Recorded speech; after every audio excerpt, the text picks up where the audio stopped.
Hi, I'm Pearl, and as you can see, I have very cleverly coordinated my outfit with the room and with the view, which is very beautiful. And you can see, probably if I get a bit closer, you can see that it's very nice and green outside.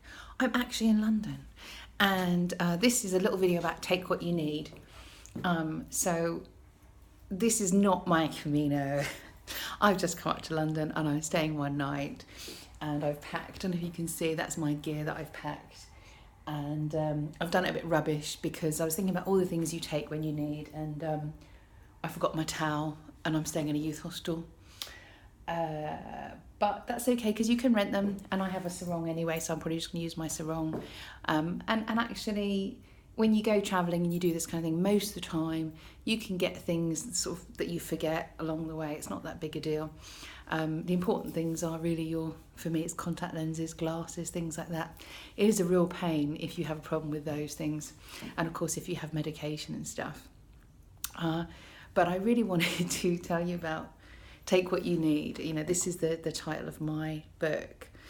And it's a spiritual principle that I first heard in Florida in a Native American village. And that really comes from their culture. And for them, it also means things like if you're building a house, you cut down just the wood that you need for that house. So it's about taking from nature what we need.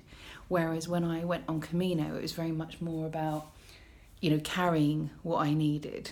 And it's a real challenge. It was a real challenge for me to get my head around the idea of staying in hostels and what I needed, and if I needed a sleeping bag. And I've got my little flip-flops here.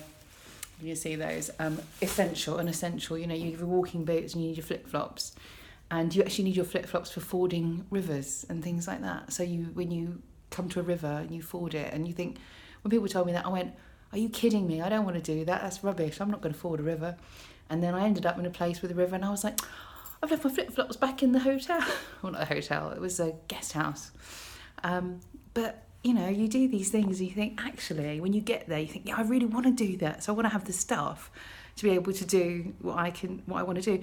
Actually, funny enough, I just want to mention sun cream. I brought sun cream with me. And when I've been travelling, especially in Southeast Asia, the bug lotion was a big deal for me. And also Florida, places like that, Mexico, bug lotion was a big deal for me. And there's only special kinds that I use from Boots.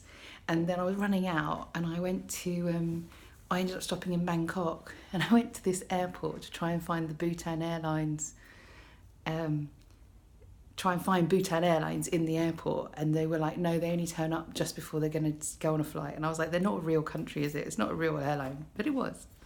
But anyway, I turned up, couldn't find it. I was so annoyed. I was stomping around the airport. I can't believe I wasted all this time coming across here. Da, da, da. What should I find? A Boots the Chemist. If you're English, you know what a Boots the Chemist is. In the middle of Bangkok airport. And I was like, yeah, I could buy sun cream, I could buy bug lotion. And it turned out they actually have quite a few in Bangkok. Who knew they have Boots the Chemist in Bangkok? Who knew? But I find very often the things that I actually do need turn up. And it's so lovely when that happens, because I feel like, it sounds really egotistical, but yes, the universe loves me. I always say, never forget that the universe loves you. And so many times when we feel like we're in need, it feels like everything's against us. Maybe that's just me, I don't know. But there's sometimes you think, oh, why does this happen to me? Why do I? And so it's so wonderful when you get these sort of like, this wonderful, it's like when you walk into a hotel room and it has exactly what you wanted sitting there. And it's so exciting, it's so lovely. And I think there's so many things I learn in that book. And one of the reasons I wrote it the way that I wrote it was because when I read Tim Ferriss's 4-Hour Work Week, I was like, I don't understand how you went from there to there. People often try and teach you something, they go, da-da-da-da, blum, and you're like, I don't understand. And also, when I became a Zumba instructor, I found every step so challenging, and I didn't know what I was doing, and I had to look around and ask everybody else for help. I had to ask so many questions. And then a year later, or 3 years later, when I was looking back, everything was second nature, everything was so easy. And I kind of wish that I'd shared that journey. I wish that I had let people know, on Instagram or Facebook, what I was really going through, because it was such an interesting journey. And looking back, when people asked me for help about stuff, I was like, I can't really remember like being there or doing that. So when I started going on my Camino, it was actually my grandma that said, you have to keep a diary of all the little things that are going to happen, because there's so many little things that you forget. So actually that's what I did. And I started on day 0, which I called day 0, which was the day I sold my house. And I really started writing that diary as a diary for me because it seemed so crazy and so ridiculous for me to try and do the Camino de Santiago. I'd never done any hiking, and I knew there was a lot of parallels with like the book Wild, and my book was called Free and stuff. But it was really more, I didn't intend that to be a book. I intended to keep a record. And then as I was going along, I was writing it, and I thought, this is, I've been doing the audiobooks, and I find it really, it's a very exciting book, it's very exciting.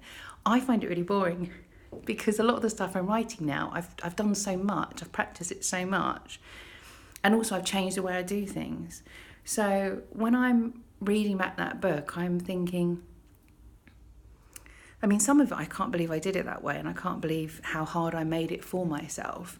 So if you are thinking about going and travelling or just changing the way you live, it could be quite a good book for you. But it was really like the lessons, that book's also about so many other lessons that I learned that the Camino taught me. But, each book I've written, there are 7 books, and there are spiritual principles. And I believe for me, that one is a very important one, because I used to be the kind of, I've got my big case, and if I travelled around when I was in Florida, I literally did end up one trip in Florida going back to the airport with a case that was way, way over the limit, and it had so many toiletries in it from all the hotels. I took all the toiletries. I can't remember if I'd actually found a, unguarded cart and took a few extra. I can't remember. Sometimes people give them to me, the cleaning people give me extra because it's just nice to me. I've definitely had that happen. They go, "Come on, darling, take some more. And I'm like, okay, all right then. But there is a limit to how many small bottles of toiletries you can carry, especially if you have a big rucksack. So yeah, some crazy stuff. And if you are thinking about going somewhere and getting a rucksack, I will do another video about rucksacks actually, I think, because I've learned a lot and I really should share that. In the end, you do it your own way. If you want a list, there's a really good list in my book, Truth, Camino de la Luna, Truth. And that was kind of when I went up a gear and I went to sort of ultra light hiking. So what's in that about what I did in terms of my pack? It changed, it's like a game changer. And I think the thing is, it's, really, if you're going to go up Mount Everest, you would have a huge amount of stuff, but you'd also have somebody carrying it for you, to be honest with you. You wouldn't do it yourself. And taking what you need is also about travelling the way that you need to. I'm only staying for one night. I've packed very light. I'm then going to take my rucksack and just take what I need for the evening, and just give myself that flexibility. So I'm not carrying a massive pack or having to find somewhere to store it, especially in London. This is also very useful, and I love the fact, my electric toothbrush, I love the fact when I was looking at, packs and gear and things like that, when I was first looking at going travelling, somebody said, yeah, electric toothbrush. We don't take sleeping bags, we take electric toothbrush.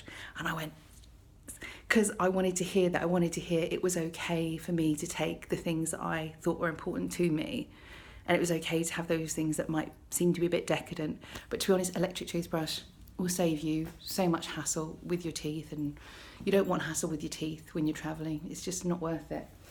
It's a bit like having bug lotion. It's better to have bug lotion than to have all your afterbite stuff. Prevention is better than cure.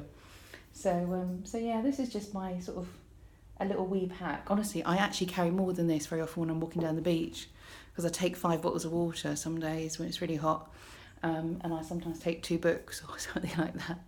So it can get a bit heavy. But really, the whole point to take what you need, and for a lot of people doing the Camino, is to, when you carry a pack, you really understand like what you need, and you really start thinking much, much more about what you can leave behind and what you can let go of. And it's just, in the end, it is just about a practice on let go, let go, let go, let go. And another thing I've written in the books is when we let go of things, sometimes you miss it so much, you go back and buy another one, or you go home for something. And when you come back to England, you realise, oh, I love that, I miss that. And that's okay, because then we're kind of learning about ourselves. And for me, like, I let go of Zumba. I feel emotional talking about it. I let go of Zumba when I left. And that's been so hard for me to not be having a sort of a regular Zumba practice. But in a way, I kind of needed that, because then I had an ankle injury and I haven't really been able to do it. And I miss it all the time. It's such, and I feel like it's part of me, and I will go back and do more of that. And it's a bit like having books. I missed having 20 books around me. And often when I'm in one place for a little while, I'll just go to the library and get 20 books, or to a charity shop and get 20, it's lovely. I love having a little library with me, but there's no way I could carry that except as iBooks. Ebooks on my phone, ebooks on the iBook store. I would carry those. So we're all different, and what we need is different. But I think one of the things we realise is that it's not always about accumulating. More and more stuff does not make us happy, because we do have to carry it. If you've got a big house, you have to have the upkeep. If you've got a big wardrobe, you have to look after your things, or else you'll get the moths in there. So yeah, a big practice for me on letting go of things and sharing things. And it's so wonderful as well to be able to hand off stuff to other people. That was one of the best things about my journey, and I won't tell you about it because it was a spoiler. But being able to let go of things and give them to somebody who does need it or who might use it is just a wonderful, wonderful thing. And it's really, I learned a lot about sharing as well on the journey. And if this is actually a great way of sharing, I think, the youth hostels. This is actually the Youth Hostel Association in the UK. Can't believe it's taken me so long to find it and stay here and make the most of it. You do sometimes have to put up with some really annoying teenagers, but generally speaking, they are also a delight, and they're just lovely people to hang out with. And it's rare that you get the ones that are like,